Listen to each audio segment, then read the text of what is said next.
Hello everyone. Extracranial codes of the facial nerve.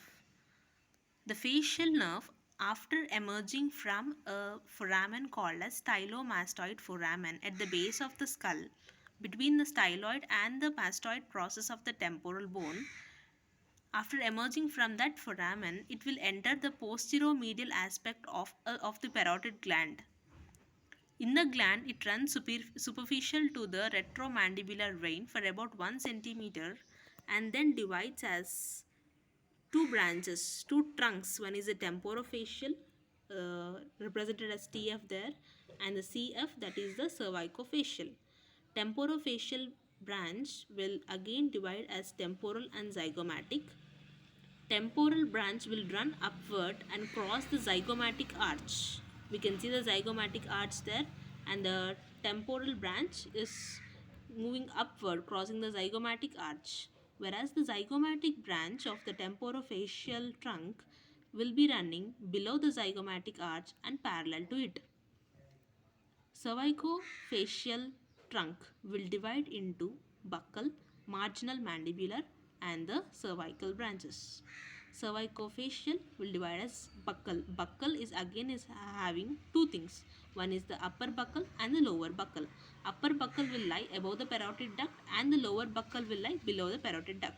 Marginal mandibular. Marginal mandibular will run forward below the mandible and then below the angle of the mandible, and then it will be crossing the body of the mandible to supply the lower lip and the chin areas.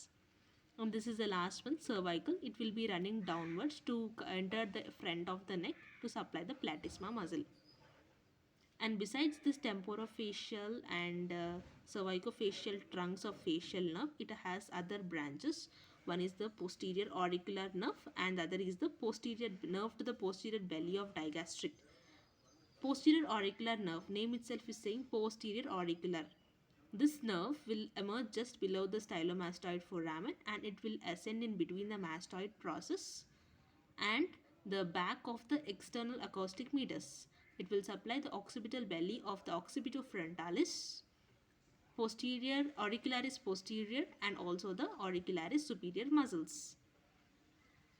And the other branch, this is the nerve to the posterior belly of the digastric. After descending down, immediately it will be supplying the muscle, and then it also gives a branch to the nerve. It gives a branch to the stylohyoid muscle, that is called nerve to the stylohyoid muscle. So this is a summary about the facial nerve, the extracranial force. All these terminal branches, temporal, zygomatic, buccal, marginal mandibular, and the cervical, communicate with the sensory branches of the trigeminal nerve. Thank you.